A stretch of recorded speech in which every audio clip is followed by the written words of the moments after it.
Hello and warm welcome to Quantum Astrology report from me, Eva Kristoffersson, from our company Solar Energy here in Sweden. This is about the partial solar eclipse, the 6th of January here in Sweden, in the morning, in the night to 28. In the morning, that means that it's in the evening Eastern Standard Time in US. And it's seen, a partial seen only in East Asia, Pacific, Japan, China, etc. But the energy is felt, and this is such a great portal. It's the start of the Capricorn change, the change of everything here on Earth in the old matrix, the old system.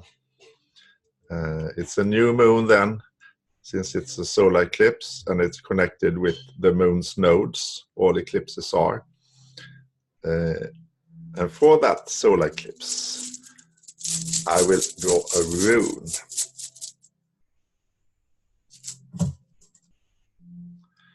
And this rune is Dagas,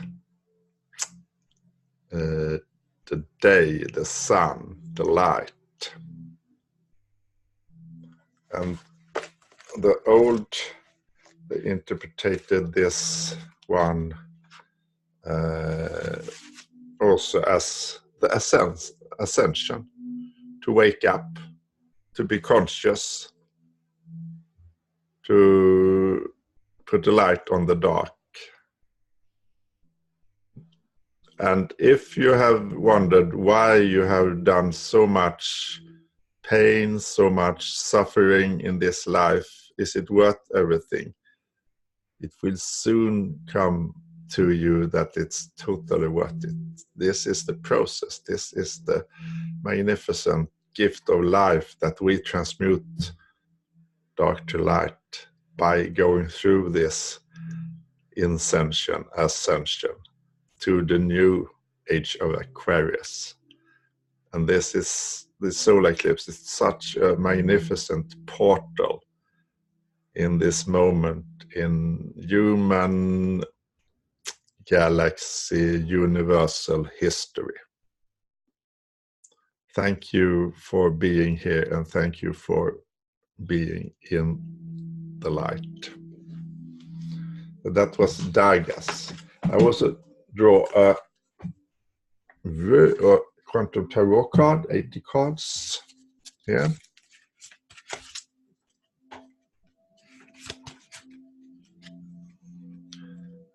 Five of Cups. Five, it's the creativity, the freedom. And see what it says in my little book. Particle decay, it says, talks about experience of loss. It's important to move, but also to appreciate what remains. What grief do you need to come to terms with? What grief do you need to come to terms with? So we have to allow our emotions to be free and to grieve when we lose. And we will lose something, because the old structure, the old matrix, the old life, isn't possible to keep all of that and to go to the new. We have to follow Pluto, live, let die, and from the ashes, the new phoenix rising. The new human are rising from the ashes. The ashes is burning down the old, and our emotions, when cry or scream or anything, let them be free, so the emotions don't rule your life, because they are in many ways still. And these two, Dagas and Five of Cups, are for the solar eclipse, the 6th of January, and then I will talk about the energies here. It's also like this, that Uranus is going direct. That's also the 6th here in Sweden at 9:30 p.m. From being retrograde for many, many months. And now forward moving Uranus in late areas here. It's still retrograde during the solar eclipse. And this is the new moon, then the solar eclipse. And it's situated at 15 degrees 25 minutes in Capricorn. The new start, a new moon, new intentions, new way of being for our perception, for our life. And look here, Mercury, Saturn, Moon, Sun, Pluto, South Node in Capricorn. 6. The magical number 6 here in Capricorn. And if I add this 1525, I get 13. The magical Maya number 13, we go to a 1320 system instead of the 1260. And it's the same if we add the time here. That also add up to 13. The day is a 6 and here in Sweden, and it's a 1 if I add 6th January. It's a leader, it's the start, it's the beginning, it's the masculine energy of change, innovation, leadership, force, quantum force. And the 6, it's about helping the world of service, and that's also 15 if I take the degree only, that's the 6. To be of service to the world, but keep in mind, if you have a lot of that, as I spoke over last time, to first give service to yourself, to your inner child, to help yourself, to be able to create the service from your soul to the world. And this, of course, then in Capricorn is such a big change for this world. It will go on now for years, this Capricorn change, because we have we have Saturn and Pluto here. Saturn rules Capricorn, and Capricorn is our 3-dimensional reality. It's the holographic reality we tap into, and now we're changing everything. We're going from the patriarchy to the new age of Aquarius. And we are doing it by burning down the old fears inside us. The old system is dying, and it will die outside us also when we don't believe in it. Jupiter in Sagittarius, our belief, our consciousness. And Mercury is here at the start of Capricorn, our communication, thought consciousness. The brain, the thoughts. And Pluto, of course, at the start of our human experience here, the cosmic eye, 20 degrees of Capricorn, and the South Node at 26 degrees of Capricorn. Our emotional origin. And we have a lot of emotions still from this patriarchy system, and it's a lot of karma going on here. Saturn and Pluto together, and with the new moon and sun here in the middle between Saturn and Capricorn, we start this seasons to burning the old karma from many, many lifetimes, to change the wars, to change everything, to change the society, to build a new. And we build it with Uranus. Uranus in a square to the South Node here, and a square to the North Node.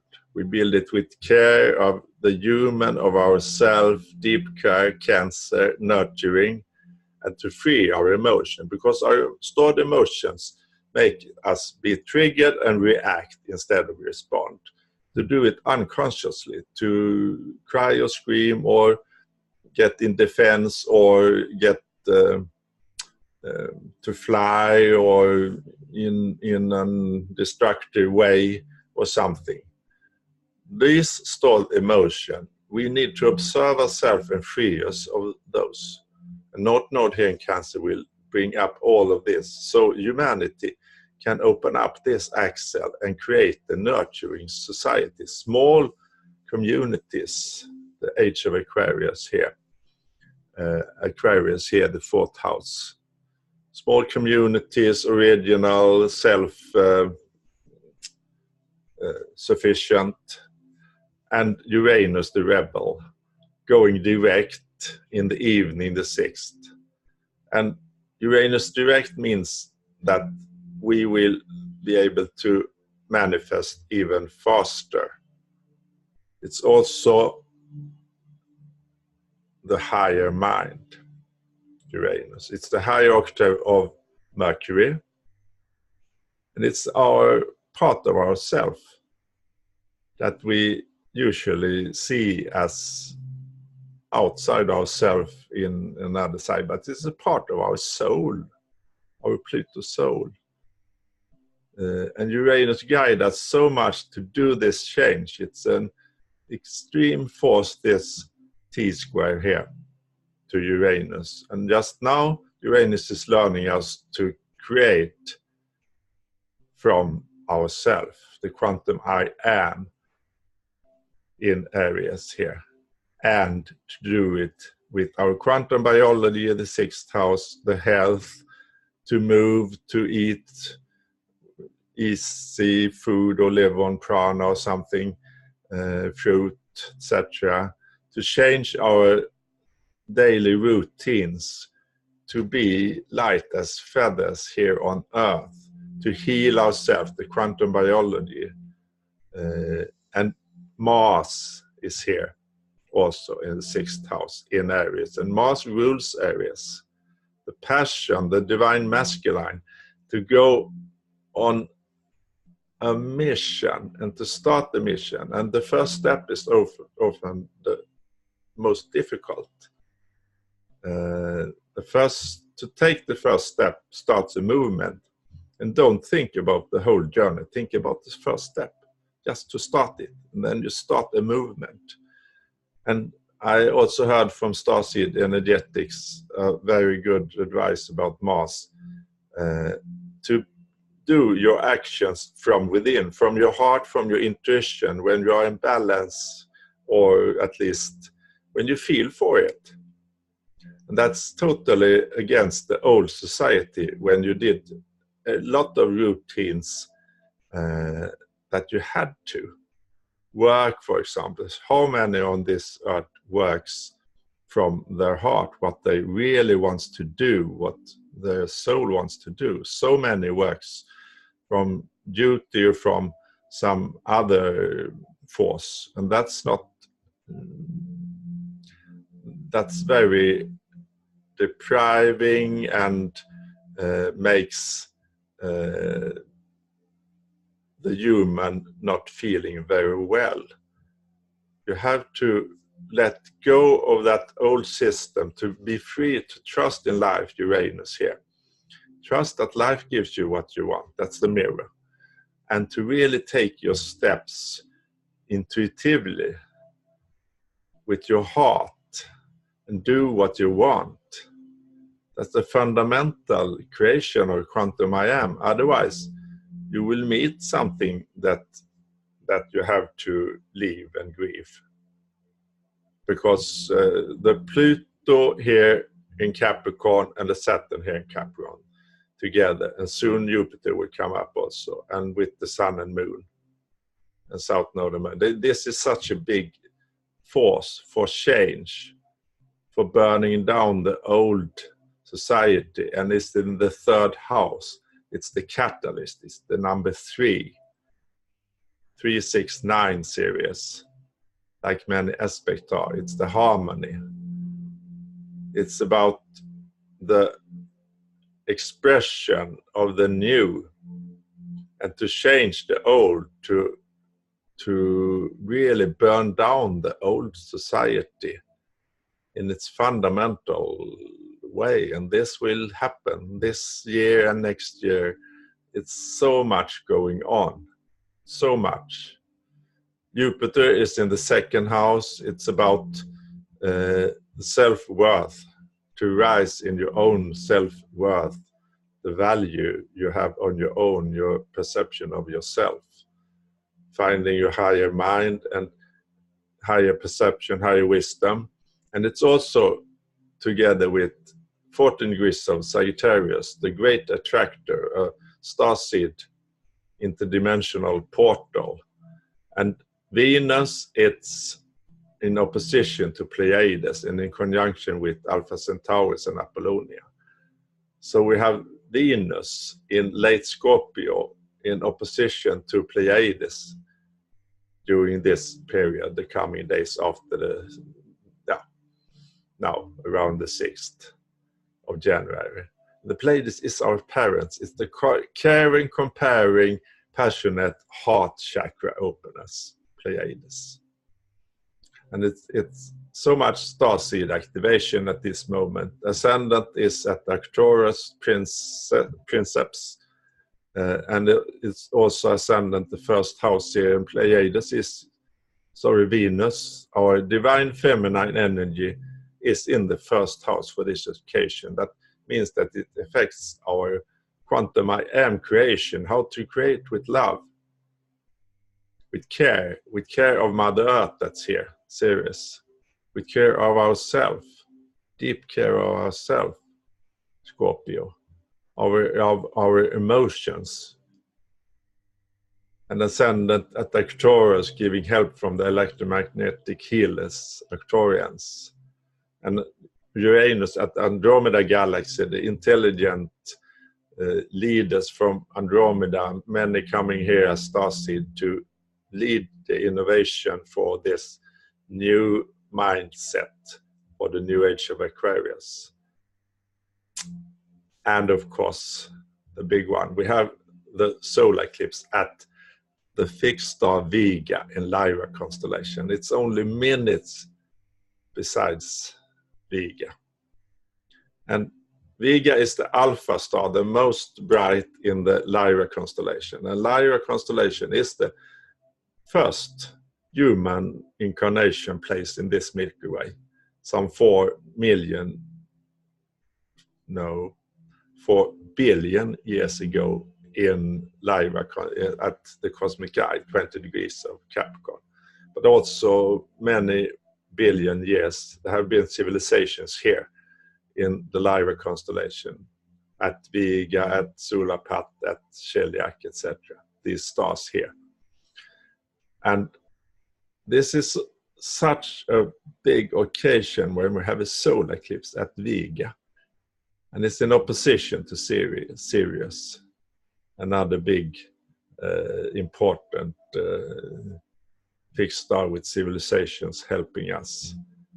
And many starseeds are from the Lyra constellation. Musical harmony, very much about physical appearance, to be able to work very hard, but the most fundamental, to be such a fighter for freedom, for humanity. I have my North Node exactly here in my natal chart, where the solar eclipse is. This is the place for the original races coming here to Earth. And this makes this solar eclipse so big for me. This starseed revolution started some years ago in a big scale, and now it's just growing and accelerating. And we starseed are the one that ground and do the ascension. The Earthlings are here for karma reasons. We also have Neptune in the 5th house to find the source with creativity, with play, and to do it with care of the illusions, to dream and to have visions, but not to fall for your own illusions, and to heal thyself the wounds to the source, Chiron here. And Chiron is also direct now. And when Uranus goes direct, I can show that here. Every planet is direct here in this chart. So, and this will happen, Uranus direct will happen 6th of January here in Sweden at 9:30 p.m. And at that point, what we will manifest directly in the middle of the chart, in the middle of the day for that point for Uranus direct is MC at the Royal Fixed Star Aldebaran. The illumination, the Buddha star. That's great. There is my natal sun here. So this is a big portal to the new dimension inside us, to find new solutions and to really give the love to ourselves and to find the balance between the divine masculine, divine feminine inside ourselves, take our step intuitively and do the work and grief and leave the old moon programming that we have this stored emotion that rule our lives, and now we free us from those to be free and to follow the heart. Thank you for listening and have a great solar eclipse. Bye-bye.